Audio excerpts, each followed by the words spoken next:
Convido você para abrir aí a sua Bíblia no Evangelho de Marcos, capítulo 1.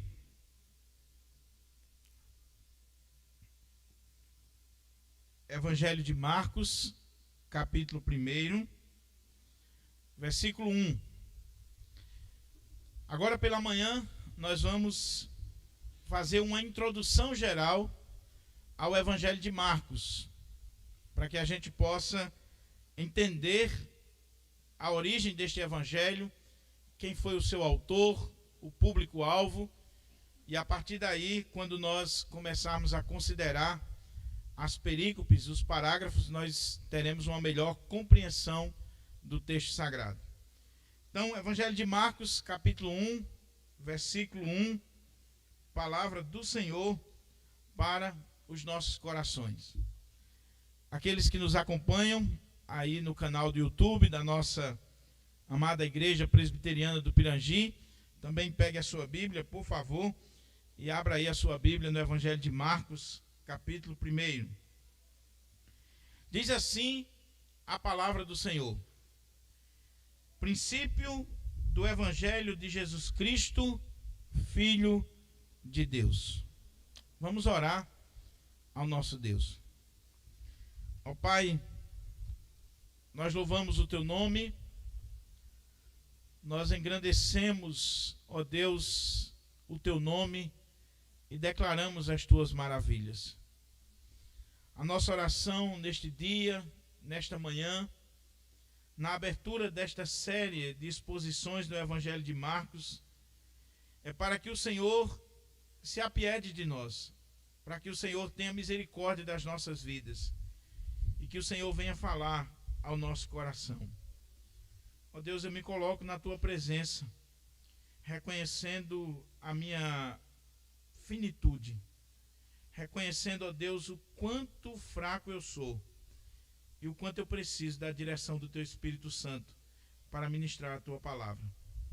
Que as palavras dos meus lábios e o meditar do meu coração sejam agradáveis na Tua presença, ó Senhor, rocha minha e redentor meu. Amém. Amém. Meus queridos e amados irmãos, conforme eu já disse, agora pela manhã nós vamos fazer uma introdução geral ao Evangelho de Marcos. Toda vez que nós estudamos um livro da Bíblia, toda vez que nós lemos um livro da Bíblia, nós temos que começar com algumas perguntas fundamentais. Quem escreveu? Para quem escreveu? A data que escreveu? Por que escreveu? Quais são os temas que são abordados naquele livro? E assim nós estaremos aprendendo e apreendendo a palavra do Senhor. O Evangelho de Marcos, eu confesso aos irmãos que para mim é um desafio trabalhar nele. E também é um deleite, porque à guisa de introdução eu queria destacar alguns pontos a respeito do Evangelho de Marcos, para você ver o quanto esta série será importante para a nossa vida.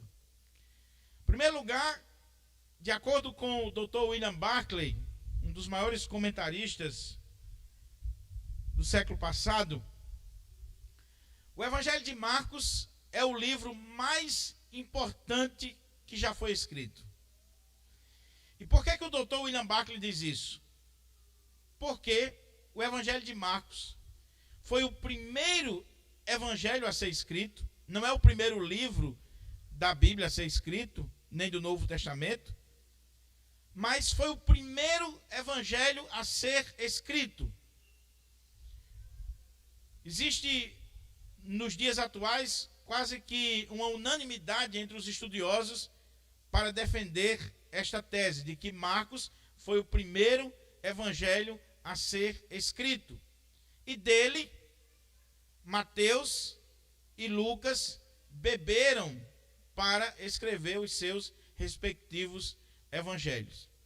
Então, William Barclay diz que ele é o livro mais importante, porque é o primeiro evangelho a ser escrito, e sendo o primeiro evangelho a ser escrito, ele é o primeiro relato que nós temos a respeito da história do nosso supremo, bondoso e querido Salvador, o nosso Senhor Jesus Cristo. Então, é o livro mais importante do mundo, porque é o primeiro relato da história de Jesus, que vai nos falar desta pessoa bendita e maravilhosa, que é o Senhor Jesus. A outra coisa interessante a respeito do Evangelho de Marcos é que o Evangelho de Marcos ele é considerado um dos evangelhos sinóticos. E quando nós utilizamos essa palavra sinótico, é porque, se você comparar Mateus, Marcos e Lucas, eles são parecidos, os relatos. Eu já falei que existe quase que unanimidade entre os estudiosos para dizer que Mateus e Lucas, ao escreverem os seus evangelhos, eles beberam do Evangelho de Marcos. Para os irmãos terem uma ideia, dos 661 versículos de Marcos, Mateus reproduz 606. Para você ter uma ideia. Só existe 24 versículos em Marcos que não está nem em Mateus nem em Lucas. Então isso mostra que ele é um dos evangelhos sinóticos. E por que sinótico? Porque essa palavra ela traz a ideia de ver em conjunto, ver conjuntamente. Se você pegar Mateus, Marcos e Lucas, se você colocar assim em paralelo, as histórias, os relatos, eles são extremamente iguais, tá certo? Então ele é o livro mais importante, ele é um evangelho sinótico, ele é um dos textos mais fascinantes do Novo Testamento, porque ele é um texto de ação. A ênfase de Marcos não é nos ensinos de Jesus. Não, diferente de Mateus, que deu ênfase aos ensinos de Jesus. A ênfase de Marcos é sobre os milagres. O evangelho de Marcos é um evangelho de ação. É um evangelho onde nós vemos Jesus sempre em ação. Sempre em ação. Você lê esse evangelho e você quase que falta fôlego quando você está fazendo a leitura, porque ele é uma leitura muito corrida, uma leitura de ação. Alguém já disse, se você é fascinado por ação, se você gosta de emoções, leia o Evangelho de Marcos.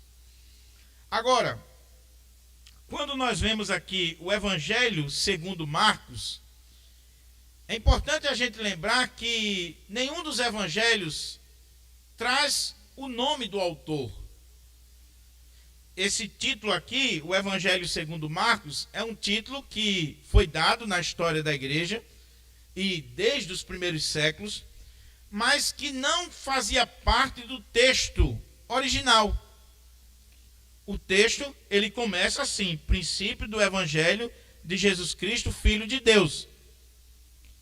Mas a igreja, ao longo do tempo, ela entendeu, a partir de evidências internas e externas, conforme nós vamos colocar aqui, que o autor deste evangelho chamava-se Marcos. A pergunta é: quem é este homem chamado Marcos? Cujo texto diz aqui, Evangelho segundo Marcos. Então este é o primeiro ponto da nossa mensagem. Quem foi o autor do Evangelho, que agora nós temos como Evangelho de Marcos, indicando para nós que foi Marcos que escreveu. Mas quem é esse Marcos? E quando nós lemos o Novo Testamento, sobretudo o livro de Atos dos Apóstolos, nós temos algumas informações preciosas para nos ensinar a respeito desta pessoa. A primeira informação que nós temos é que ele possuía um nome judeu e que Marcos aqui é o seu nome romano. Então, quando você lê o livro de Atos dos Apóstolos, você vai ver que o nome dele era João Marcos. Se você ler Atos 12:12 e outros textos que nós vamos citar aqui. Então o nome do autor deste evangelho era João Marcos. João, o seu nome judeu, e Marcos, o seu nome romano. Era muito comum nessa época você ter exatamente dois nomes no contexto do Império Romano. O que é interessante é que, se você for olhar para os relatos do livro de Atos, você vai ver que Marcos, esse João Marcos, ele era filho de uma mulher rica, uma mulher abastada, que na casa dela, o nome dela era Maria, e na casa dela a igreja do Senhor se hospedava. Se você olhar Atos 12, 12, você vai ver que é na casa de Maria, a mãe de Marcos, que a igreja do Senhor sempre estava presente. Então isso diz para nós que Marcos, desde a sua juventude, ele teve contato com a igreja cristã, com a igreja de Deus, com o povo de Deus. Segunda coisa interessante que nós vemos ainda no livro de Atos, é que esse João, chamado Marcos também, que era filho de Maria, essa mulher que a sua casa abrigava a igreja do Senhor, esse João Marcos, ele participou da primeira viagem missionária. Quando você vê Atos capítulo 13, por exemplo, lá pela altura do versículo 3, você vai ver que Paulo e Barnabé, quando eles saem para a primeira viagem missionária, eles levam consigo a João, que era chamado de Marcos.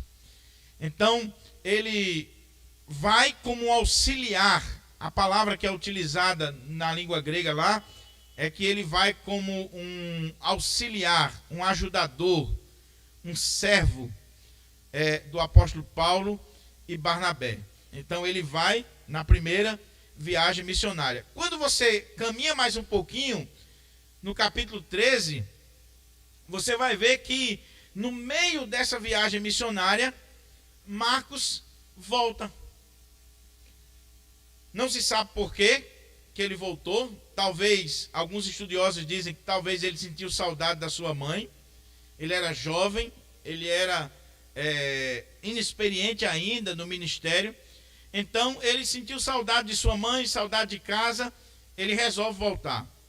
Outros dizem que provavelmente ele voltou porque esse João Marcos também era primo de Barnabé. E quando ele inicia a viagem missionária com Barnabé e Paulo, o líder dessa caravana missionária é Barnabé. Mas quando chega no meio do caminho, o livro de Atos mostra que essa liderança passa para Paulo.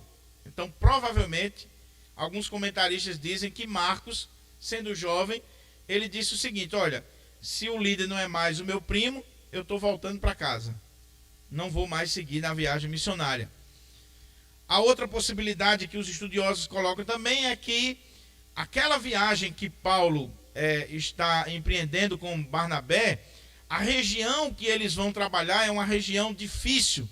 Paulo chegou a ser apedrejado, a apanhar, a sofrer. E aí João Marcos achava que a obra missionária era coisa simples, era colônia de férias, como muitos jovens acham hoje. Acham que estão fazendo missões porque vão para uma escola passar um final de semana contando piada e brincando uns com os outros, fazendo louvorzão e depois distribuindo os folhetos. Eu fiz missões. Na época de Paulo, fazer missões era colocar a vida em risco, era estar disposto a ser apedrejado, era sofrer chibatadas.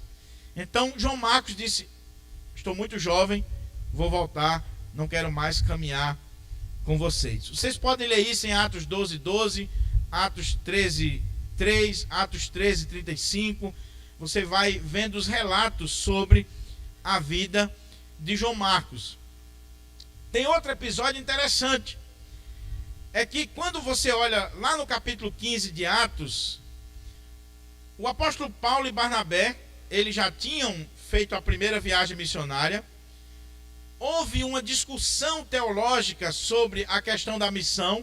E aí, ao concílio de Jerusalém, depois que o concílio de Jerusalém resolve aquela questão doutrinária, Paulo e Barnabé dizem o seguinte: vamos agora para uma segunda viagem missionária. E aí Barnabé chega para Paulo e diz: Paulo, vamos levar João Marcos com a gente? Aí Paulo diz: João Marcos não. Marcos não vai mais com a gente não. Barnabé insiste e diz a Bíblia que houve uma desavença tão grande entre Paulo e Barnabé. Tem gente que acha que isso é novidade, né? Não, desde o primeiro século. Paulo e Barnabé tiveram uma desavença tão grande por causa disso, que Barnabé vai pegar Marcos e seguir para um lado, e Paulo vai com Silas para outro lado. Houve uma divisão na equipe missionária da igreja primitiva. É difícil saber quem está com a razão. Barnabé é aquele homem consolador, aquele homem bom, aquele homem que quer investir na vida dos outros. Barnabé foi aquele que investiu na vida de Paulo. Barnabé foi aquele que cuidou de Paulo e que chamou Paulo. E agora ele está querendo investir na vida de Marcos. Marcos pisou na bola, sim, mas vamos dar uma chance. Vamos levar ele de novo. Vamos ver nessa segunda viagem como é que ele vai se comportar. E Paulo foi intransigente. Não.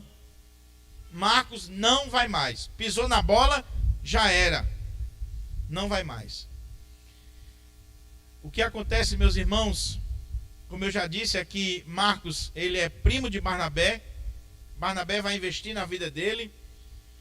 A palavra silencia sobre Marcos, porque o relato de Atos vai agora seguir as viagens missionárias de Paulo, vai dar ênfase ao ministério de Paulo. E quando o Novo Testamento volta a falar sobre Marcos, ele está preso com Paulo. E Paulo tem ele como um cooperador. Se você lê isso em Filemão 24, e você lê isso também na carta aos Colossenses. João Marcos aparece agora junto com Paulo. Já pensou que coisa? E Paulo colocando ele como um cooperador. Houve alguma coisa na vida de Marcos que fez com que ele mudasse a ponto de se tornar um cooperador do apóstolo Paulo. Os estudiosos dizem que Marcos, ele, nesse interregno aí, que o livro de Atos não nos fala, João Marcos plantou a igreja de Alexandria, no Egito. Ele vai fazer a obra do Senhor ali e plantar aquela igreja. Mas o que pode ter acontecido, e é exatamente a linha que nós seguimos doutrinariamente, é que quando você lê 1 Pedro capítulo 5, você vai ver lá no versículo 13 da carta de Pedro, que Pedro vai chamar Marcos de meu filho. Meu filho. Marcos é o filho na fé de Pedro. O que aconteceu? Lembra que a casa da mãe de Marcos era o ponte da igreja? Era onde a igreja se reunia? Foi naquela casa que Pedro se dirigiu quando saiu da prisão. Então, João Marcos conhecia Pedro e Pedro conhecia Marcos. Foi na casa de Marcos, da mãe de Marcos, que Jesus celebrou a ceia, a Páscoa, com os seus discípulos. Dizem alguns estudiosos que provavelmente, é um indício, não se sabe, mas provavelmente João Marcos seja aquele homem do cântaro que o Senhor deu a dica que quando eles fossem arrumar o cenáculo, eles iam encontrar um homem com um cântaro de água, e aí eles iriam dar a informação de que o Senhor precisava do cenáculo, e aquele homem vai e faz com que eles entrem na casa e está tudo pronto. Alguns estudiosos querem crer que ali se tratava de João Marcos. O fato é que Pedro encontra-se com Marcos, discipula Marcos, e Marcos agora ele foi restaurado e ele está pronto para o ministério do Senhor.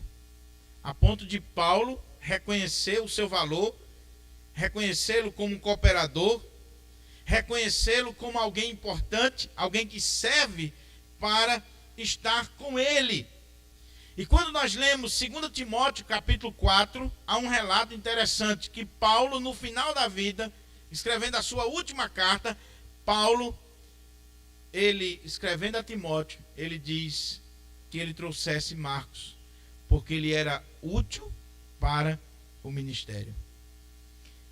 Paulo reconheceu que João Marcos mudou, que João Marcos agora é diferente. Por quê?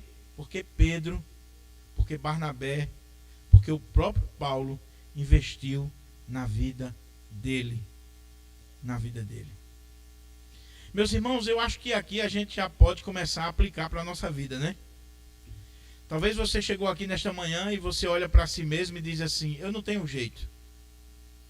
Talvez você está me assistindo agora e você diga assim: pastor, eu não tenho jeito para a minha vida. Eu já pisei na bola. Eu escorreguei na minha fé. Eu tenho claudicado na minha vida. Eu quero dizer para você que o Deus que restaurou a Marcos a ponto de dar-lhe o privilégio de ser o primeiro escritor do Evangelho de Jesus Cristo, ele pode restaurar a sua vida. Ele pode fazer diferença na sua vida. Ele pode transformar a minha e a sua vida a ponto de nós sermos reconhecidos. Não para a nossa glória, mas para a glória de Deus. Para a glória de Deus. João Marcos foi restaurado. João Marcos agora é alguém importante no ministério. João Marcos agora é alguém que serve ao apóstolo Paulo. E Paulo reconhece o seu valor. Veja que privilégio, meus irmãos. Porque este homem que lá atrás claudicou na sua fé, é o homem que agora está sendo usado por Deus, inspirado pelo Espírito Santo de Deus, para compor o primeiro relato da vida de Jesus. Isso nos mostra que há esperança para mim e para você. Há esperança para mim e você.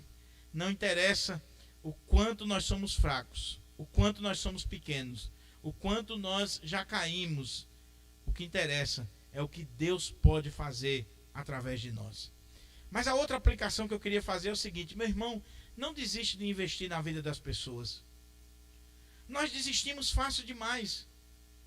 Você já pensou se Barnabé não tivesse investido na vida de Marcos? Você já pensou se Deus não tivesse colocado Pedro na vida de Marcos? Você já pensou se estes homens não tivessem estendido a mão para aquele jovem que em um momento da sua vida pisou na bola? Então, querido, invista na vida de alguém. Não desista.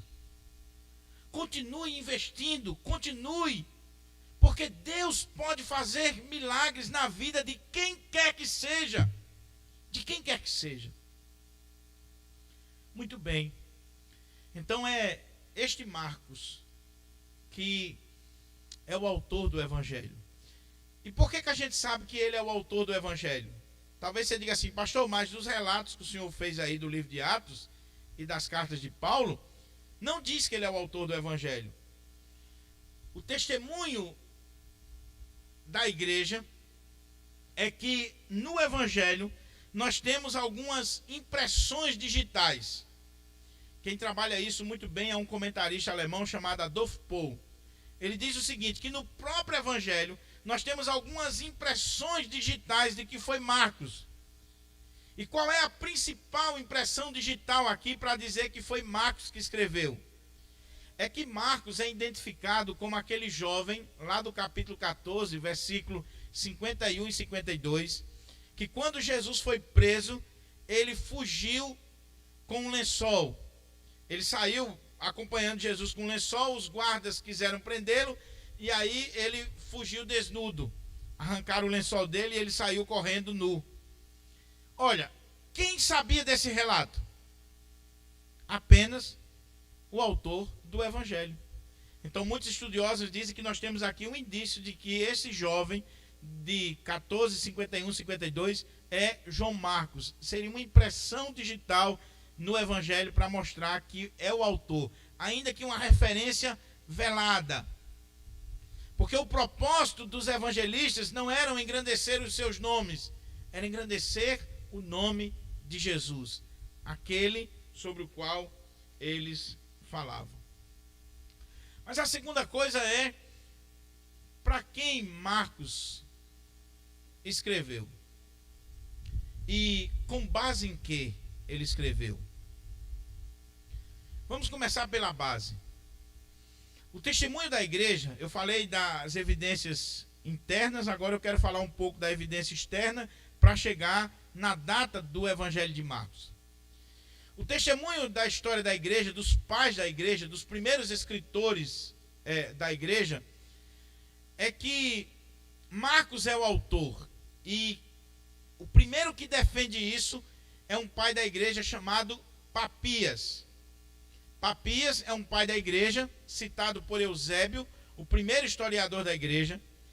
E, segundo Papias, que teve contato com o apóstolo João, que é da época de Marcos, Papias diz que Marcos escreveu o evangelho e Marcos escreve o seu evangelho baseado nas memórias de Pedro. Papias coloca Marcos como o intérprete de Pedro, o hermeneuta de Pedro. Então, o que acontece aqui? Lembra que eu disse que Pedro investiu em Marcos? 1 Pedro 5,13 diz lá que Pedro chama ele de meu filho. Então, Marcos teve contato com Pedro e ele foi acompanhando as pregações de Pedro. Provavelmente Pedro pregava em hebraico ou aramaico e Marcos estava registrando em grego. E aí, Papias vai dizer que Marcos, no evangelho, ele relata as memórias de Pedro, aquilo que Pedro ensinou, aquilo que Pedro pregou, daquilo que Pedro aprendeu do Senhor Jesus Cristo. Então isso é importante para nós, porque muitos estudiosos dizem que nós não temos aqui o evangelho de Marcos, mas o evangelho de Pedro escrito através de Marcos.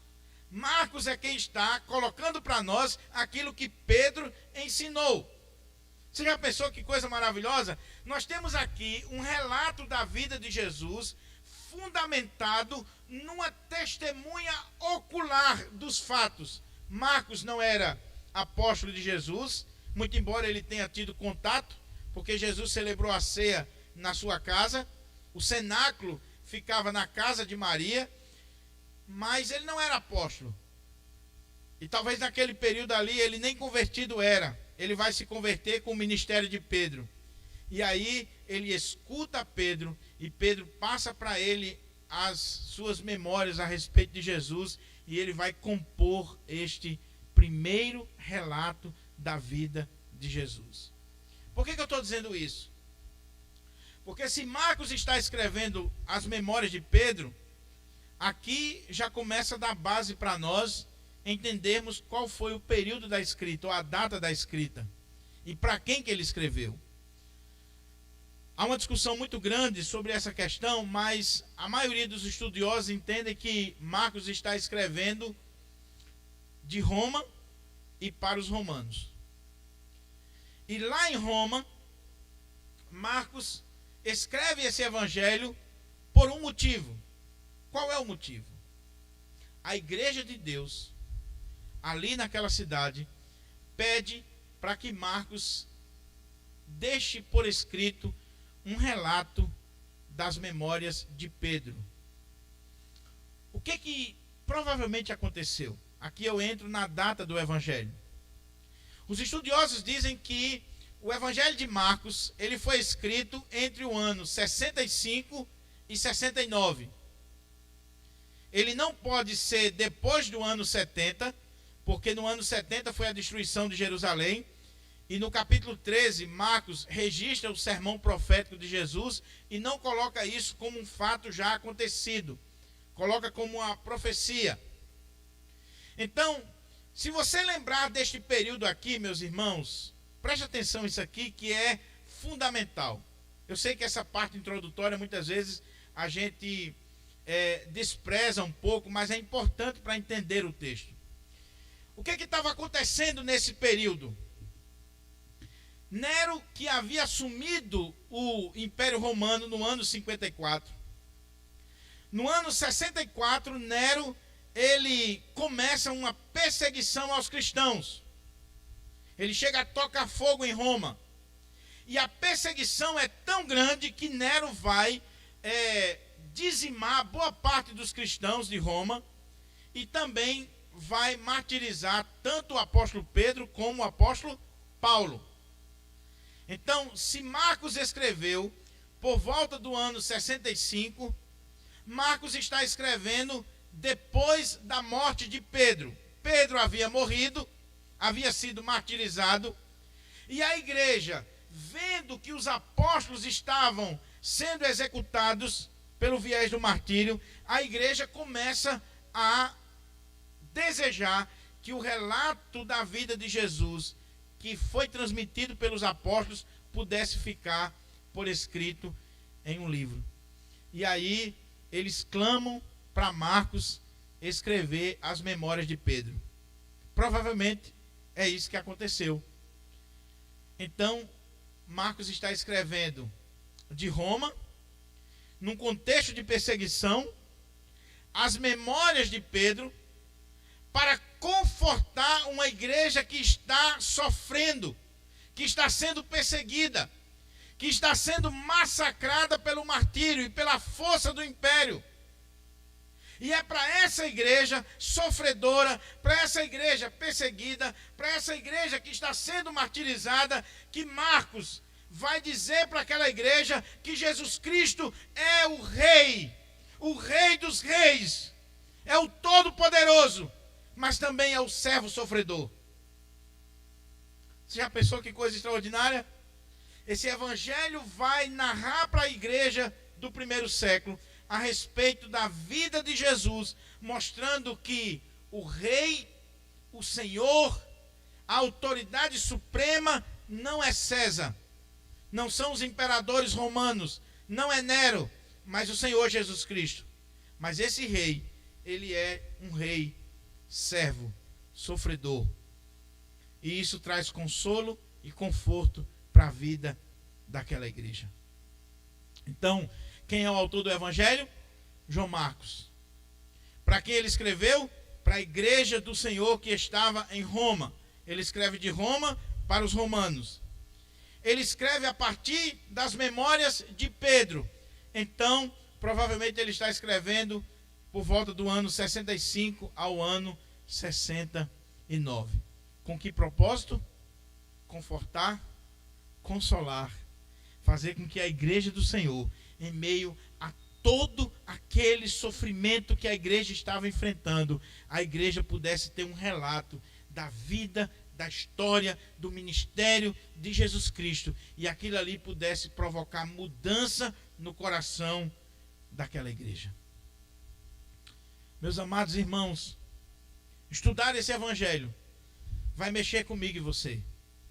A minha oração é que esse evangelho transforme a nossa vida, que esse evangelho esteja de fato impactando o meu e o seu coração, e assim como ele impactou a igreja no primeiro século, ele possa impactar a minha e a sua vida. Imagine-se no primeiro século, num contexto de perseguição, num contexto de martírio, onde a igreja do Senhor está sofrendo. Imagine, de repente, chega alguém com um pergaminho em mãos, e aí diz assim: olha, eu tenho aqui uma história para contar. Eu quero ler aqui um livro para vocês. Que livro? Eu quero ler aqui o que o apóstolo Pedro, ele falou sobre Jesus. Eu quero ler aqui para vocês a história do nosso Salvador. Eu quero ler para vocês a história de Jesus Cristo. Você já pensou a emoção daquela igreja? Você já pensou a emoção daqueles irmãos que estavam sofrendo, que estavam sendo perseguidos? Eu espero que nós possamos visualizar esse contexto, para que quando nós entrarmos na exposição do evangelho em si, isso possa estar impactando a nossa vida. Mas o texto do Evangelho de Marcos que nós lemos, para a gente concluir, diz assim: princípio do Evangelho de Jesus Cristo, Filho de Deus. Marcos tem um propósito, além de consolar e confortar aquela igreja.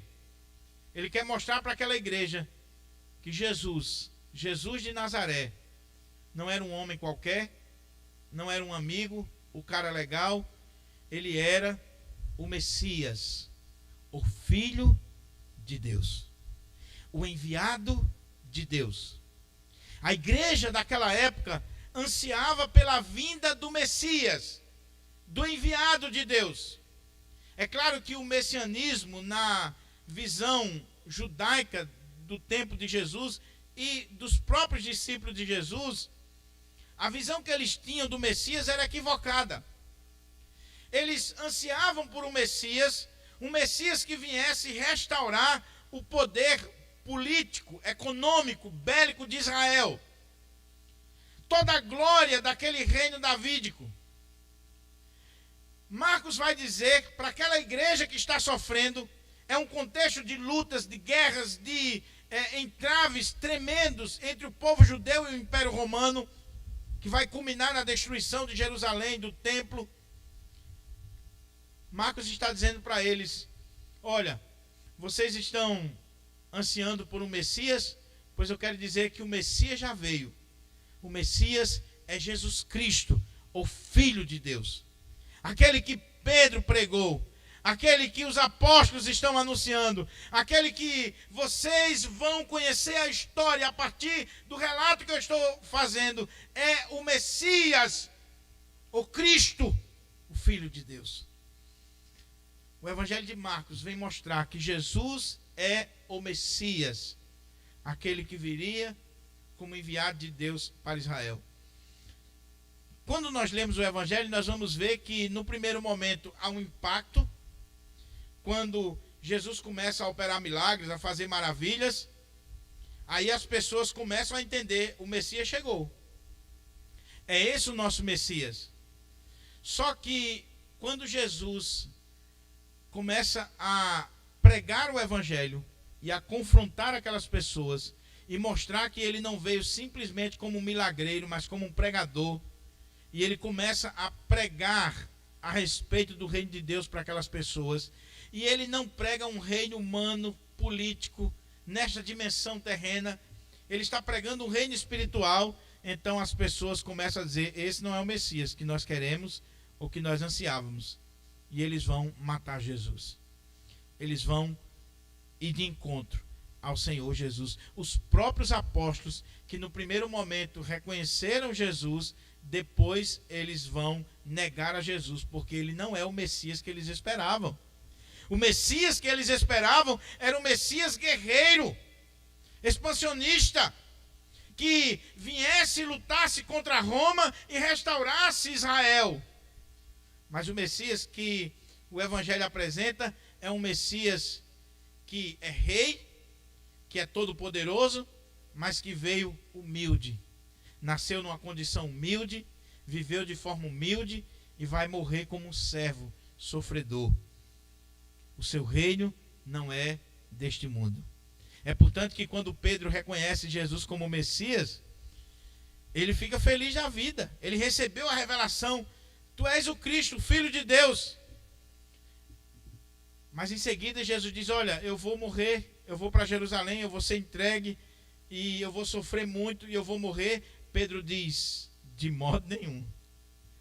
E quando isso acontece, ele cai fora, junto com todos os apóstolos. Mas o que Marcos está dizendo aqui é que Jesus é o Cristo, o Filho de Deus. Para a gente concluir, esse versículo 1, ele é motivo de muito debate entre os comentaristas. Primeiro porque alguns colocam que o versículo 1 trata-se do título do livro. Quando ele diz aqui, princípio do Evangelho de Jesus Cristo, Filho de Deus, aqui seria o título do livro. Só que a palavra Evangelho, ela em todo o contexto do Novo Testamento, ela nunca foi usada para um livro. Nunca foi usada. Somente no século II, com Justino Marte, é que essa palavra ela vai começar a ser usada para um livro, em especial para os livros que nós chamamos hoje de Evangelho. Então, quando Marcos está falando aqui, princípio do Evangelho de Jesus Cristo, é claro que ele não está falando aqui como título do livro. Agora, o que ele está fazendo aqui é exatamente o prólogo e o sumário de todo o seu livro. Essa é a interpretação que nós vamos seguir. Aqui nós temos uma espécie de resumo, de uma súmula de tudo aquilo que vai ser dito em seguida. Tudo aquilo que vai ser apresentado no Evangelho de Marcos está condensado aqui no primeiro versículo. Qual é o propósito de Marcos? Apresentar para a igreja do primeiro século, para aqueles irmãos que estavam sofrendo, que Jesus é o Cristo, o Filho de Deus, o enviado, o Messias. E já no primeiro versículo, ele já conta a história. É o filme que o final já vem no início. Já temos aqui o resumo de toda a obra para cada um de nós. E nesse resumo aqui, meus irmãos, nós temos coisas belíssimas. E eu quero concluir com elas. Primeiro ele diz princípio. E esse é o terceiro princípio da Bíblia. O primeiro princípio está lá em João, capítulo 1. O princípio de João, capítulo 1, é o princípio lá na eternidade. Está muito além de nós. No princípio era o Verbo estava com Deus e o Verbo era Deus. Todas as coisas foram feitas por ele e sem ele nada do que foi feito se fez. É o princípio lá na eternidade. O segundo princípio da Bíblia é o princípio de Gênesis, capítulo 1, versículo 1. No princípio criou Deus os céus e a terra. João 1 é o princípio na eternidade. Gênesis 1 é o princípio na história. É a eternidade agora se fazendo presente na história. É o Deus Todo-Poderoso agindo na história. E em Marcos 1 é o Deus Todo-Poderoso se fazendo presente entre nós e sendo essa história para cada um de nós. Princípio do Evangelho de Jesus Cristo, Filho de Deus. A palavra Evangelho significa boa notícia, boa nova. O que Marcos está dizendo é que ele está falando sobre a boa nova, uma boa notícia. Essa palavra era usada, meus irmãos, na época, por exemplo, para fazer referência ao nascimento do imperador, de um rei. Era uma palavra que, quando era levada para as comunidades, significava dizer que o imperador havia nascido, ou que o imperador estava bem de saúde, ou que o imperador tinha tomado uma decisão que era boa para o povo. Então, essa era uma boa notícia. Uma notícia a respeito do rei, a respeito do imperador. Mas evangelho também significava uma boa notícia vinda dos campos de batalha. Uma notícia que falava de vitória. E Marcos está dizendo assim: princípio da boa notícia. De quê? De Jesus Cristo. Eu quero falar para vocês, eu tenho uma boa notícia para vocês. É que existe um rei. Existe um rei vitorioso. E o nome dele é Jesus Cristo. E ele é o Filho de Deus. Essa é a boa notícia. Meus irmãos, no momento que nós estamos vivendo, onde existe uma insegurança mundial, onde muitas famílias estão sofrendo, onde muitas famílias estão impactadas com más notícias, onde nós ligamos a televisão ou olhando nos nossos smartphones, nós só recebemos más notícias de morte, de desgraça, de sofrimento, de dor. O Evangelho de Marcos vai trazer para nós não uma notícia má, não uma notícia ruim, mas a boa notícia a respeito de Jesus Cristo. O Evangelho fala de Jesus Cristo e o Evangelho é o próprio Jesus Cristo. Ele é a mensagem e ele é o mensageiro. O Evangelho é Cristo e a respeito de Cristo. Agora Marcos coloca princípio do Evangelho de Jesus Cristo, Filho de Deus. Jesus, ele está dando destaque à humanidade. Ele é Jesus, Jesus de Nazaré, o Salvador. Aquele que quando nasceu, o anjo disse, coloca o nome dele Jesus, porque ele vai salvar o seu povo dos pecados dele. Mas ele também é o Cristo. E preste atenção que Cristo aqui é um título, não é o sobrenome. Tem muita gente que acha o seguinte, Jesus Cristo seria nome e sobrenome. Não, o nome dele é Jesus. Cristo é um título, significava dizer o ungido. O Messias lá do Antigo Testamento, o prometido. Aquele que foi ungido como profeta, sacerdote e rei. Então ele fala da pessoa de Jesus, da humanidade de Jesus, e ele fala do ministério de Jesus. Ele é o ungido, o Messias. Mas ele não para aí. Ele diz, ele é uma pessoa que é o nosso Salvador. Ele tem um ministério, ele é ungido de Deus como profeta, como sacerdote, como rei. Mas ele é o Filho de Deus. Ele é o próprio Deus encarnado. Essa expressão significava dizer que ele era igual a Deus, que ele é o Deus encarnado. O que Marcos está fazendo aqui, como eu disse, é dando um zoom, é resumindo tudo aquilo que ele vai dizer já no versículo 1. Todo o restante do Evangelho é simplesmente um desdobramento do que ele acabou de dizer no versículo 1. Ele vai agora pegar aquilo que ele colocou como sumário, aquilo que ele colocou como prólogo, e ele vai estender isso até o capítulo 16 e mostrar para nós que Jesus Cristo é o Messias, é o Filho de Deus. Eu quero concluir essa mensagem fazendo pelo menos 3 aplicações para a minha e para a sua vida. Em primeiro lugar, você se empolga com essa história? O seu coração bate mais forte com essa história, com este relato?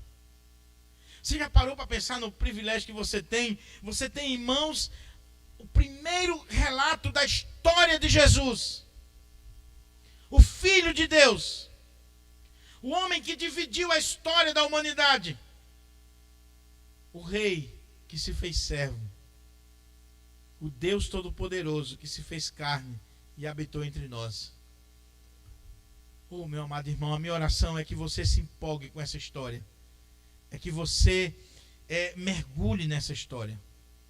Segunda coisa, você tem pregado a respeito dessa história? Você tem levado essa boa notícia para as pessoas?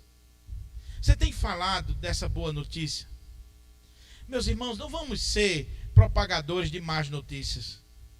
Em nome de Jesus, o mundo já tem notícias péssimas, horríveis demais.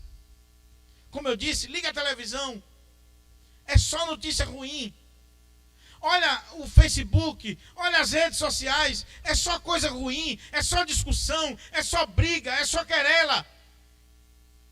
Meu amado irmão, em nome de Jesus, a partir de hoje, faça como Marcos, pregue a boa nova, leve a boa notícia. Qual é a boa notícia? Jesus Cristo, Filho de Deus. Jesus. Use o seu Facebook, as suas redes sociais, para falar de Jesus, para pregar a respeito de Jesus. Ele é o Messias, o verdadeiro Messias, o Filho de Deus. Mas em terceiro e último lugar, eu vou reforçar aquilo que eu disse lá atrás. Talvez você chegou aqui nesta manhã. Talvez você está me acompanhando pela internet. E você olha para você e diz assim: a minha vida não tem jeito. Não tem saída. Eu cheguei ao fundo do poço. Eu fui longe demais. Não faça isso. Não pense em dar cabo da sua vida. Porque esse Jesus que restaurou Marcos, ele está pronto para restaurar você. Ele está pronto para fazer de você uma nova criatura. Para mudar a sua história. Para mudar a trajetória da sua vida. Creia nisso, meu amado irmão. Creia nisso. Nós não estamos aqui falando de homens. Nós não estamos aqui falando de instituições. Nós estamos aqui falando de Jesus Cristo, o Filho de Deus. Nós estamos aqui pregando a boa nova do Evangelho de Cristo. Lembre-se, Jesus não é o cara, Jesus não é o maior filósofo, Jesus não é o maior psicólogo que já existiu, Jesus não é um igual a você, Jesus não é qualquer um. Jesus é o Cristo, o Filho de Deus. É isso que Marcos está mostrando para nós. E a partir do versículo 2, ele vai provar através de testemunhas, ele vai provar através dos milagres, ele vai provar através do ministério, da morte e da ressurreição de Jesus, que Jesus de fato é o Cristo, o Filho de Deus. Saia daqui nesta manhã com o propósito de ler o Evangelho de Marcos, de meditar no Evangelho de Marcos, e eu tenho certeza que sua vida será completamente diferente, em nome de Jesus.